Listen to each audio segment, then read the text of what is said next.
Welcome to Waifus of Overwatch. Hi, everybody. This is Erin Fitzgerald with my BFF. Danielle McCrae, how you guys doing? And we got a special guest for you. I know you guys get excited every time I say we have a special guest for you, but this week it is Lucie Pohl. What? The crowd goes wild. It's Mom. It's Easter. There's so much resurrection. We can't even stand it. Lucie, welcome to the show. Did somebody call a doctor? Yes. Hi. Oh my God, I'm so excited. You're so excited. So now I'm so excited too. That's how it works. Excitement all around. And totally. you're calling with us from New York, correct? I am. Yeah, I live in New York. I'm based in New York. I grew up in New York, so this is kind of my home turf. Well, we're gonna dive right in. So, but you weren't born in New York. Where were you born? I was born in Hamburg, Germany, in beautiful Hamburg by the sea, kind of by the river. There are castles over there, right? Lots of castles over there. In Hamburg, yeah. I mean, in Germany, there's castles, definitely, yeah. Hamburg, not that many castles because it's a port city, but there's a lot of beautiful castles in Germany, definitely. That's awesome. We pride ourselves in our how castles. old were you when you moved to New York?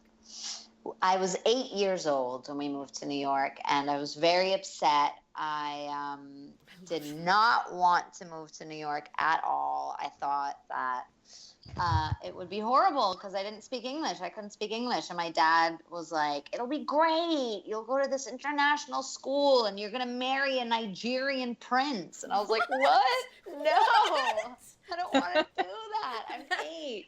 Wow. My dad is like overly dramatic about everything always and has a vivid imagination. And so, so we moved here and I learned to speak English in about 3 months, I would say. You've got to be kidding. How wow.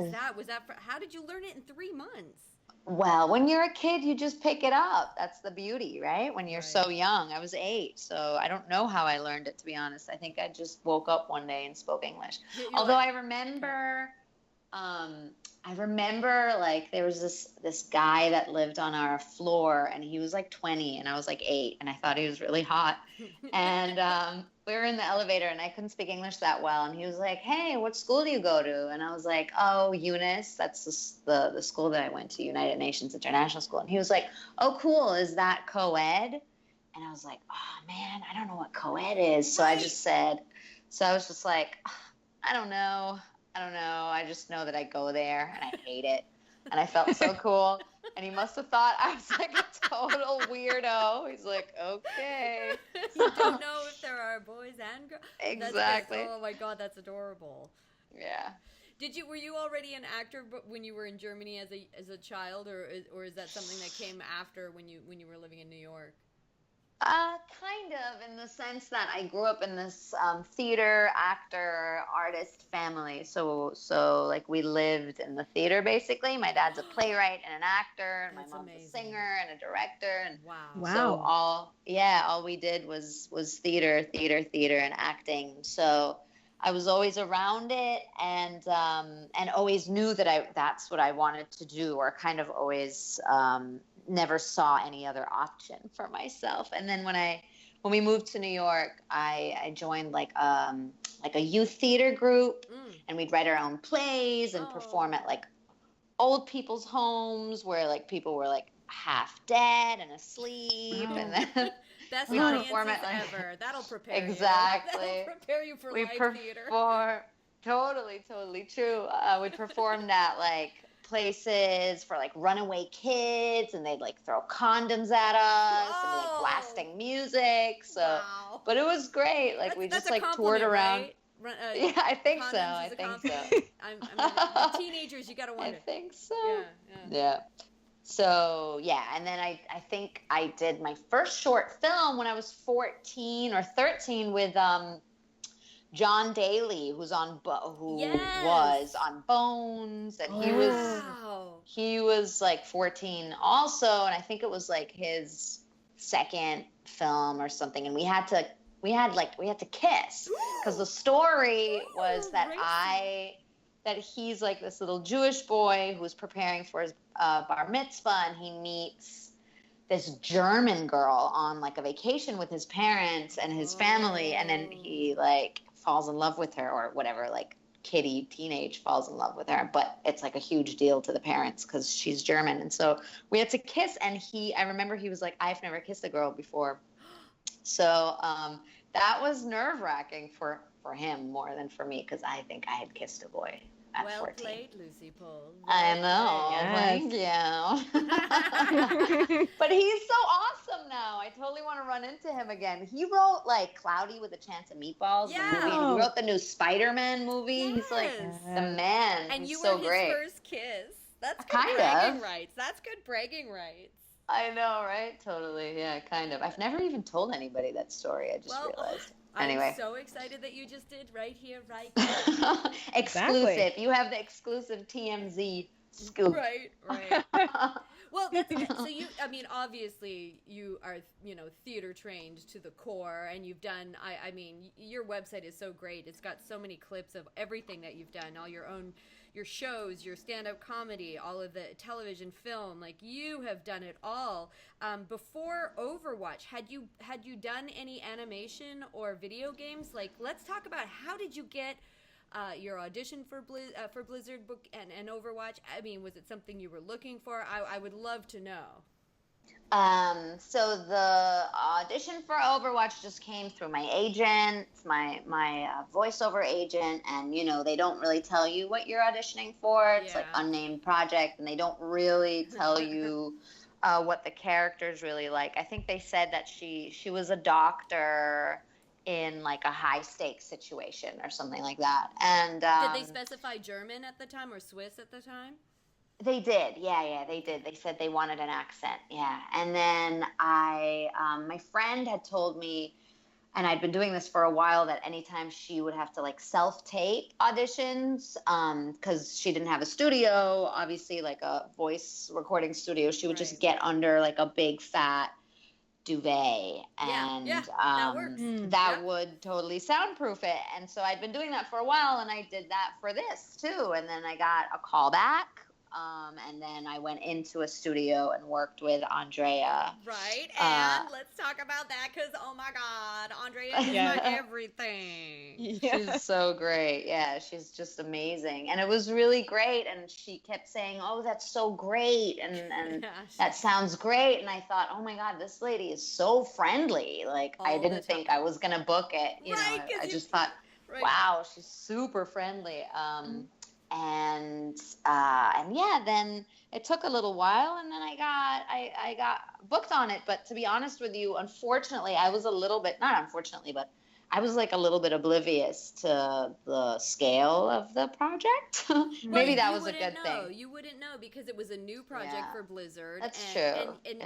And if you're in New York doing theater and film and everything, and you're not used to games, then, I mean, unless you are, right? But if you're not, then there's no way you would know. There's no way. I mean, I've done like some work for Rockstar Games, and here and there. But I wasn't big in the video game world at all. No, not at all. That was past. Now your life is different. Well, yeah, it's really great. I really am so grateful, but also so curious and super impressed with the fans, and how like you guys are really, like, in general, really talented. People are doing really amazing things, And I think that's so cool. And it's just really great to be part of something that a lot of people are into, and that's giving people joy. I think that's really nice. I think one of the reasons Danielle and I created this podcast is because Danielle and I are voice actors for video games, and we have been for a long time. And we started playing this game last summer, and we were so addicted to it that we were playing it for a ridiculous amount of hours. And then we were like, we should probably do something with all of this knowledge. Yeah. Oh, yeah, that's great. Because it's a lot of time and investment in this game. So we created this podcast, but mostly because, and we called it Waifus of Overwatch, because we've done, she and I have worked on a lot of JRPGs, Japanese games, and anime cartoons. Cool. So waifus is like a term of, for us, it's a term of endearment of characters we're in love with that we would want to marry and just kind of like, not in a like sexual way, more in a just absolutely adoration and just this would be my partner for life, man. This is just awesome. So that's how we get over things so cool. like Zenyatta and Winston and that type of thing. So we just happened, because we work in games, we thought it would be fun to interview the actors we knew who were on the game, and that it was like all the guys who live out here. But then the game just kept adding all of these great female characters, and the characters were so and the diversity. amazing. And the diversity. Totally. And the Absolutely. conversations that I've had with Andrea about like just her going to and wanting to get it as authentic as possible, and getting people who actually spoke the languages, and really like that just excited me even more. And we were like, okay, we're gonna have to stretch outside of the actors we know and try and contact all of these amazing women that we don't know, because we wanted to hear your guys' side and your guys' input into the the content and the stuff. Like, did you realize when you were first recording it that this was going to be an amazing female character in gaming? When I saw the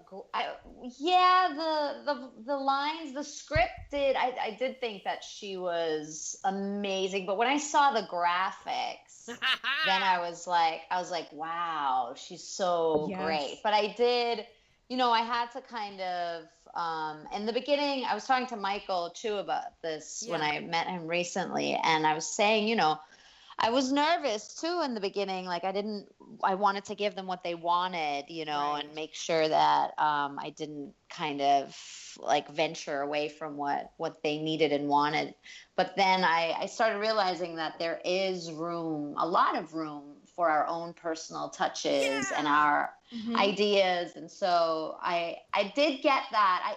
To be honest with you, the fact that they booked me, because I do have like a different voice in the female world, like it's very soothing, but it's also like strong. Which is perfect for Mercy. Exactly. So that kind of did give me an idea of that. That was what they wanted, the direction that they wanted the character to go in. So I totally agree with you guys, though. The female characters are amazing. The diversity, and not only diversity for the sake of diversity, but like real, meaningful and thought out and real. It's like characters you would find in real life in a way. They're really authentic, and I think that they know that they have such a wide reach, and I think it's awesome that they take on that responsibility of making sure that everybody feels represented. I think that's really great. Yeah, I feel like it's huge. I can't think of one game currently that has more female characters than male in a mainstream AAA title. Yeah, absolutely. No, I don't. I mean, I think that the whole, I haven't really played the game because I'm afraid that I'll never leave my house again. You won't. Ever. Don't worry. That's real. No, that's a huge real. possibility. Never played a And then first-person shooter before. Mercy disappeared. Yeah. But right. but it's just so intricate, and just talking to Michael also about the way that they write, he's so passionate about it, and it's not just a machine, which it very well could be at that level, and it's not just a moneymaker. When Lucie's mentioning Michael, she's talking about Michael Roche, the guy who is kind of like Chu. Oh, Michael Chu. Oh. Yeah, Michael Chu. I always think of Michael Roche because of World of Warcraft. Him. Okay, Michael Chu. Yes, of course. Fantastic. Yeah.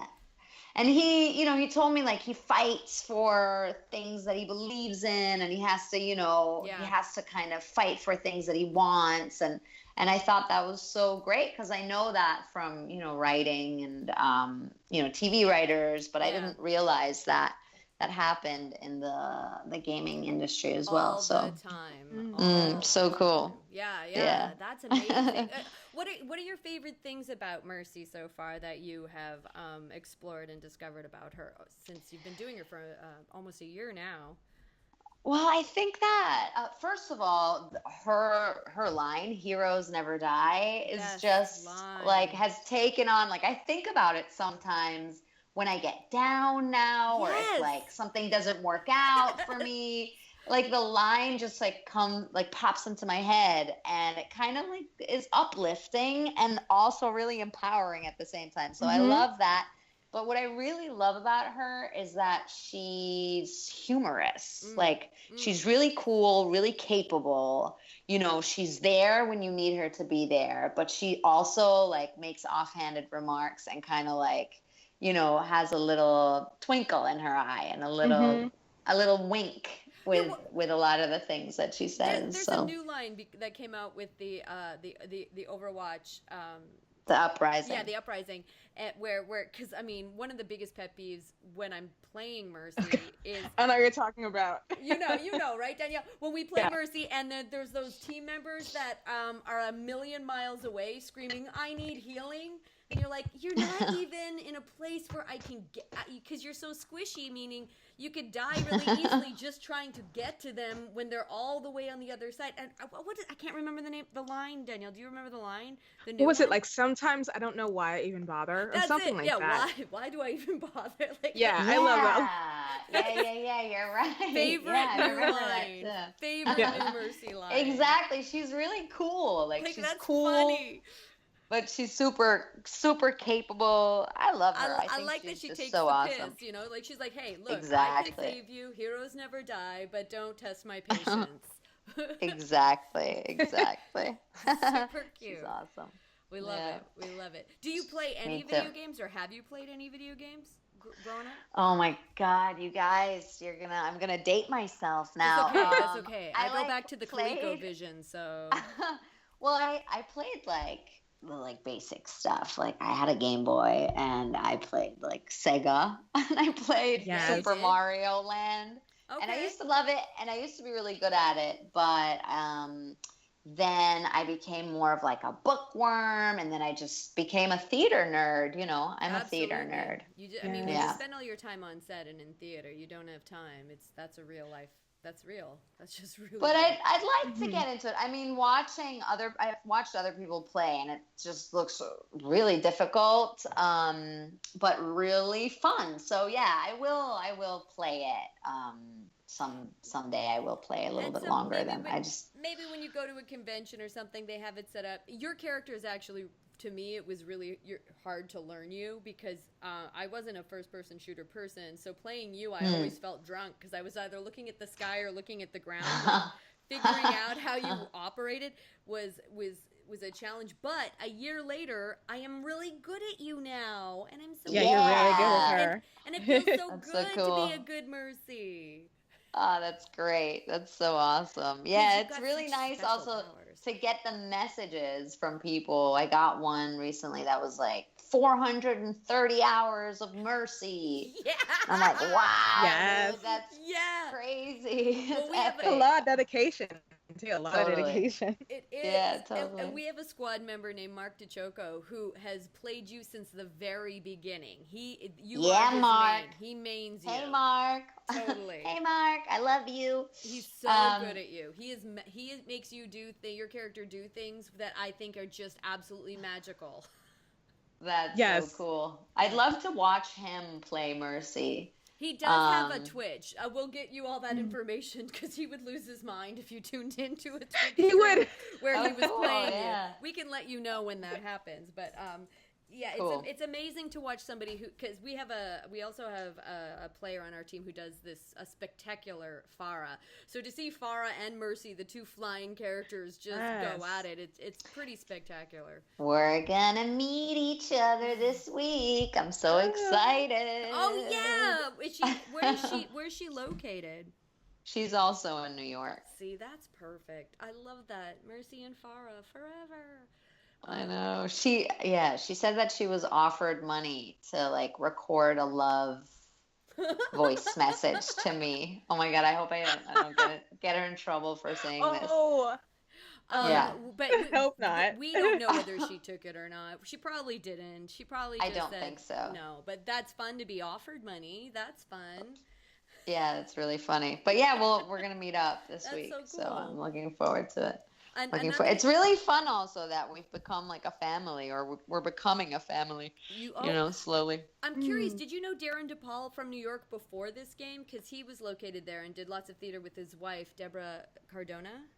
No, I didn't. Oh, He also just tweeted, I think today he tweeted, I'll be back in New York soon and I can't wait to meet you. So I'll definitely meet him soon. But no, I didn't know him. Yeah, it's a small industry, but then some people just kind of like, slip through the cracks. Yeah, exactly. Mm-hmm. I love that you're from New York and he's from New York with his wife, and then it took Overwatch for you to meet. I love that. I know. I feel like that's kind of epic in itself. That's pretty cool. Totally. Well, Carolina and I have a lot of mutual friends, so I'm surprised that we hadn't met before Overwatch. Wasn't there on social media, Danielle? Wouldn't we see where you guys, like, wasn't it you and Carolina that bumped into each other in New York? Like, I just bumped into her. Ding. Yeah, basically. Yeah. Mm-hmm. Yeah. Beautiful. Awesome. Yeah, awesome. It's so fun. Fans lose their mind. Super the internet fun. Explodes. Yeah. That's right. When your character, when we first played your character for a long time, when Marc played your character, let's be real, in our squad, we used to refer to her as Mom because she was always healing us and she'd always come in when we would mess up. I love it. It was like, Mom. But then when Anna came in, because Anna is like definitely the oldest but badassest woman ever created, she became Mom, and Mercy became Easter because of the resurrection. So I love it. Great. That's great. Mercy's all about Easter, so I thought that was you can still call me Mom. That's Yay! fine. I'll be your mom. Yay! and we call Soldier 76 Dad. So we've shipped you already, and there you go. But if you could, I know you don't know everybody in intensely, but just off of your first impressions and everything you've seen, if you could match Mercy with another character, who might it be? I don't know if I can say that. I mean, off of my just you the actors of your personal little romance. I just think it would make sense that her and Reinhardt. That would be awesome. But because you could speak German I don't together. know. Exactly, we could speak German and make fun of everybody else. And yeah, that would be so fun. Or maybe you would just end up BFFs. Yeah, that's your homie. I don't think Mercy actually. Yeah, I think Mercy is like a very independent woman. So I think she has different moods. So I leave her the freedom to try out many different ships. I think she's the type of chick that would do that. Yeah, exactly. Nurse's life. She's on call. Exactly. Doctor's life. Doctor. That's right. Yeah. On call. On call. I always think of that cute little nurse hat, and it always makes me think nurse, but she's a doctor for sure. She is a doctor, absolutely. Yeah. Yeah. That needs She's to the be real deal. She's got that PhD. Yep. Yes, she does. We're curious, do you feel that Overwatch has actually changed your life in any way, or is it just the same and you just have this added bonus of this awesome thing that has now taken over 3 million users was the last that I saw? Oh my God. And counting. Like, it seems like it just keeps going up. In a year. That's amazing. Yeah.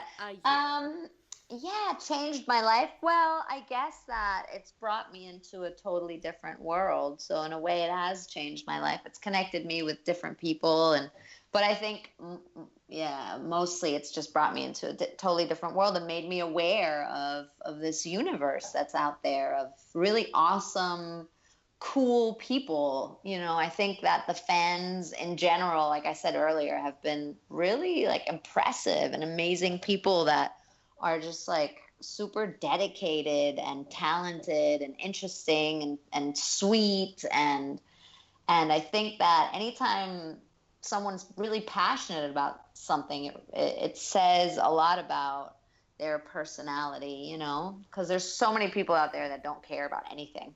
No, that's so, true. That's a big, like, I can't say, like, the last time I was a fan this hard of a video game was Final Fantasy VII, and that was in the mid-90s. So I, honest to God, haven't gotten into a video game this deeply since then. And I can officially say I'm definitely a fangirl now, but I couldn't have said that before Overwatch. Not really. Not in the same way. And then the cosplay too, how people are like making these amazing costumes. It's so cool. And I had a few people come to some shows that I did in New York, and some of them were like, "Hey, I'm an Overwatch fan, and this is the first live show I've ever seen, or like the first live comedy show I've ever seen." I love And I was that. like, that is so cool. First of all, it's so cool that I'm their first live comedy show, but then it's so cool they came out, that's so awesome. I was so happy. It just, so I think it did change my life in the sense that, I've become aware of this really great world of people out there. I'm really grateful for that. That's a really cool gift, really. I mean, so fans, people who are fans of Mercy and fans of Lucie Pohl, this is you are an actual living opportunity for people to, I mean, if you love Lucie, which we all know you do, you could literally fly to New York and see one of the amazing shows you're doing. What shows do you have coming up? And do you have anything juicy that fans could come and check out? In July 10th through the 29th, I'm doing an off-Broadway run of my first comedy hour that I wrote, which is called Hi Hitler. Hi Hitler. And it's about, I'm so glad you guys are laughing. Because some people are like, what is it called? And I'm like, it's called Hi Hitler. And then they go, Heil Hitler? And I go, no, Hi Hitler. Hi Hitler. It's a joke. Because growing up, I always thought that, like, when people were talking about Hitler or history, that people were saying, hi, Hitler. And I thought he was, like, this really funny-looking thing, and I always doodled him, and my parents were always like, stop that. Oh, and the arm lift was like them waving. Hi, Hitler. Yeah. I thought he was holding up a peace sign. I thought his mustache was hilarious. My mom asked me what Exactly. And my mom asked me what I wanted to be for Halloween when I was in kindergarten. And I swear to you, this is a true story. This is in the show, too. She was like, what do you want to be this year for Halloween? And I just said, Hitler. And she was like, everybody would say hi to you. Yeah. She's like, maybe like something else, anything else, really. You can be anything else. And then apparently I just like shrugged my shoulders and went, all right, fine, I'll be a spoon then. That was the alt.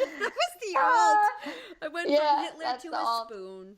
Oh, yeah, that was the same thing for me. Hitler, spoon, same thing. It's not the same thing. I know that now. Yeah. But I'm also Jewish, so my mother's Jewish, so I'm a German Jew, and that's kind of what the show is about. Immigration and being a fish out of water. Awesome. Moving from Germany to here and not speaking English, and then it's a really fun show, and I've done it. What are the dates again? The dates are July 10th through the 29th at the Cherry Lane Theater in New York City. Great. And then I'll also be at MomoCon in Atlanta. Yeah. At the end of the month. Yeah, so any Overwatch fans gonna go to MomoCon, you should totally go. Here's a cosplay. Hint, dress as Mercy. Yes, wink, please wink. do. And if fans wanted to like tweet at you your like their cosplay of your character, what is or maybe I mean, do you tweet? Are you on Twitter? Like what is your social media of choice?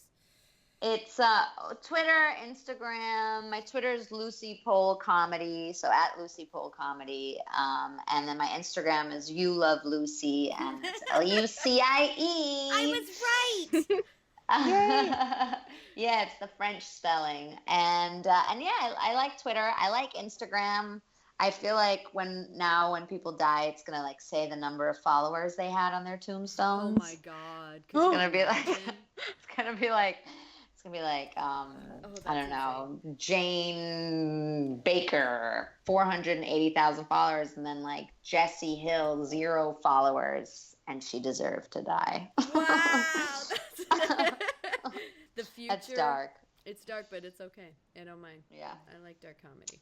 But I love getting the tweets, the cosplay tweets, the Overwatch tweets, the love. It's really beautiful. I love it. I'm into it. I retweet everybody. I try to answer everybody unless Twitter filters it out or I don't see it. But I try to respond to everybody. That's really cool. I'm going to nerd out on a completely different subject just for a moment because when I discovered this, I just about lost the plot. I am a huge, and I mean huge, dating back way before my college years, from my teens when I'm from Canada originally, and I used to watch this show that was only on like some American PBS station, and I marathoned it and taped it on VHS tapes. I'm an addict for the show called Red Dwarf. And you play Harmony in the new season 11. What the what? Could you please tell me about that? That was so great. That was one of my favorite shoots that I've ever done.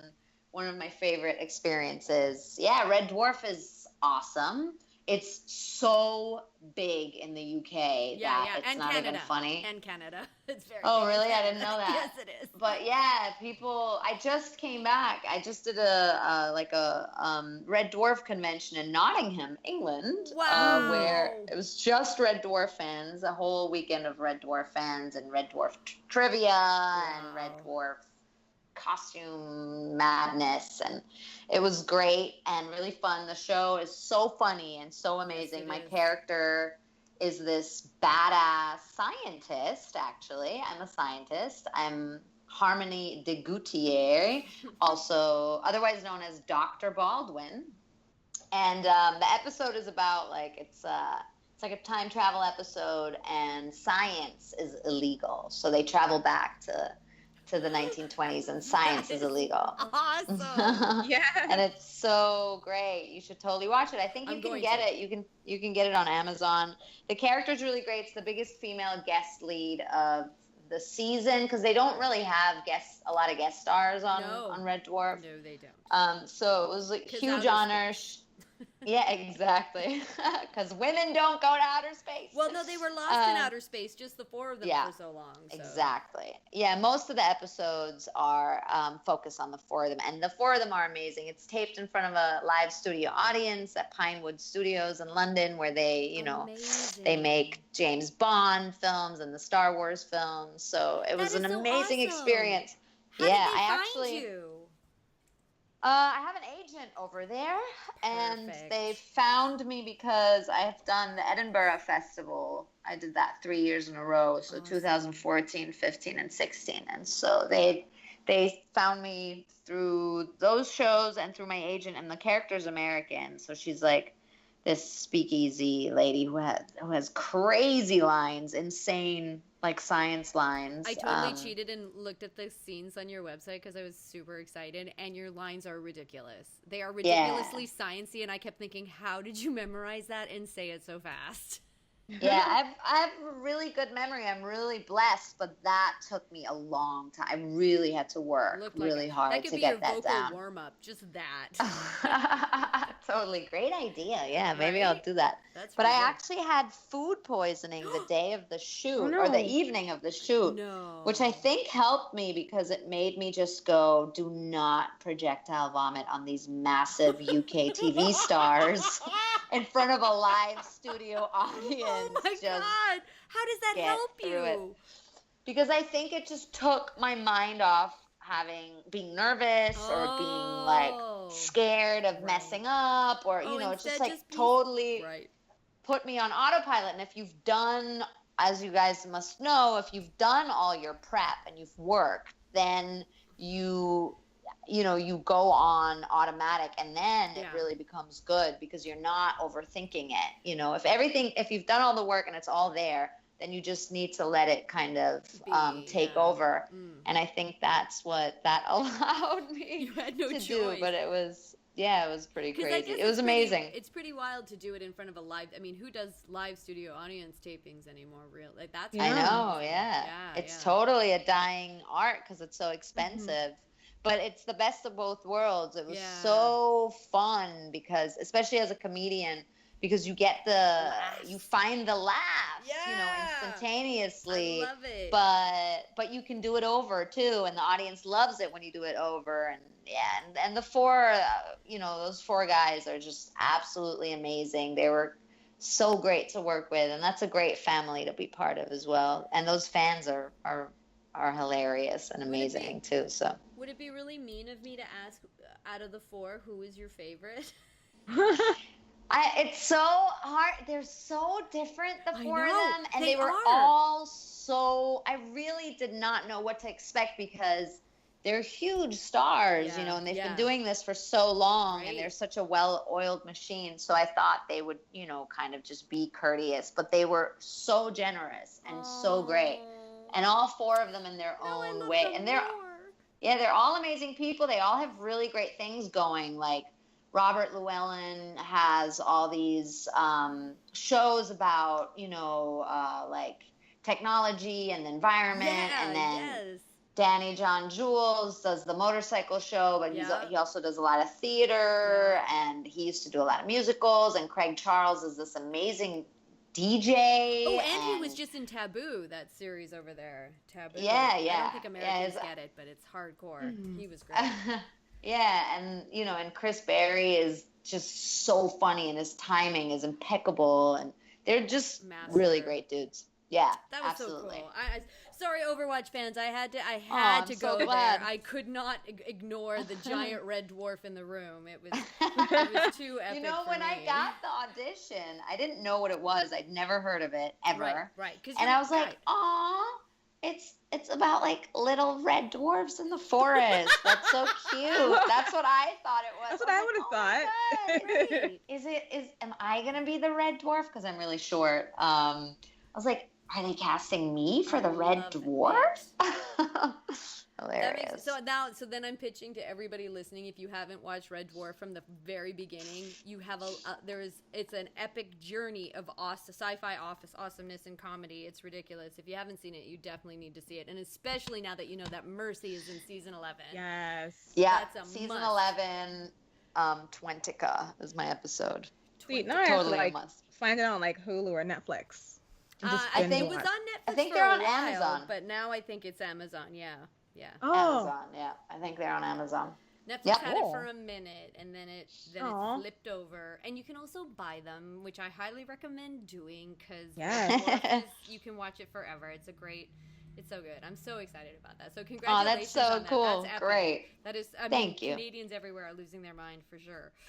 It's a great show. Yeah, and as a comedian, I'm glad you know it. I mean, I love that I love that you're a comedy girl. That's so. I think that's so awesome. I know it's not easy for women in comedy, but man, do we ever need it. Yeah, totally. Yeah. I agree. Absolutely. And even though it's become such a topic, it's still very hard.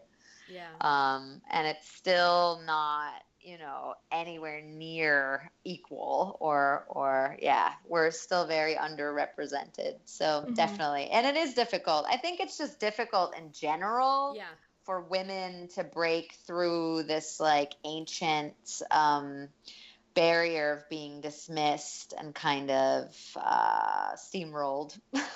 Really, that's real. And I'm not, I'm not putting down men because I don't think, Yeah. In a way, I don't think it's even so much their fault. It's like society has to change its mentality. Which I feel like it's starting to shift. I think people are making I more do of an too. effort. So absolutely. When you do stand-up, where do you do stand-up and where can people see you? Do you do it just randomly in New York? Like, how does that work? Yeah, pretty randomly. All over the place. The thing is that because I've written 3 like 1-hour shows, I tend to do those more than that makes sense. like 10-minute sets. But I do a lot of like open mics also to test out material all over the city. So yeah, you just kind of have to Sometimes I'll put it up on my website when I have the time. Right. Yeah, And what's your website so people thing. can visit and they can see some amazing clips of you in action? It's just luciepohl.com. LUCIEPOHL.com. Perfect. Yeah. Easy peasy. Yep. That's the way to get there. Yeah. That's right. Easy peasy. We love Lemon it. squeezy. Exactly. So cute. Well, Danielle, did you want to? Where are you at? Are you good? Where are you at? I gotta check in with you. Oh, I'm good. I'm just taking everything in. Cool. So, I mean, this is going back to the whole pairing thing with Overwatch and people making their pairings of, like, let's say, Farah and Mercy and stuff like that. And I was looking up because there's this really good Overwatch comic, and I think it's Michael, who I think he writes for the Overwatch comics. And I was reading something, but I don't think it was in any of the comics, where people were like reading from somewhere that apparently there's a relationship between Genji and Mercy. And I was like, this is interesting. And a lot of people got mad about that because they're like, well, we like the whole Mercy and Farah pairing. And I don't know. I don't know if you knew about that, but I just wanted to kind of put that out there. I don't know. I take the fifth on all of that stuff. I kind of have to.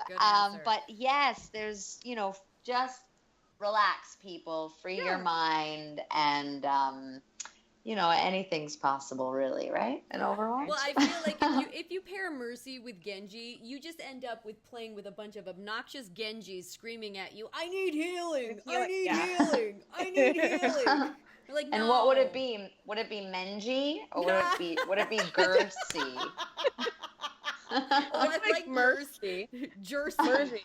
Genji. Jersey? Gersey. Yeah, Gersey. That's ridiculous. That's awesome. No. I love it. That's hilarious. I'm I not had sure. to put that in there. That was very random, but I had to put that in there. No, that was good. Thanks, Danielle. That's real. That's the, on the streets of Overwatch. Yeah. That's right. When you were recording the new content, I mean, you had a great big part in this new in the uprising, and yeah. So how was that for you? Were you excited with all this new content? Like, did you get to discover more about Mercy? Because I felt like I got to know her a lot better after this section. Oh yeah, definitely, and I got to discover a lot about the other characters as well. I'm always excited every time they bring me in. Although I have to be honest, we don't know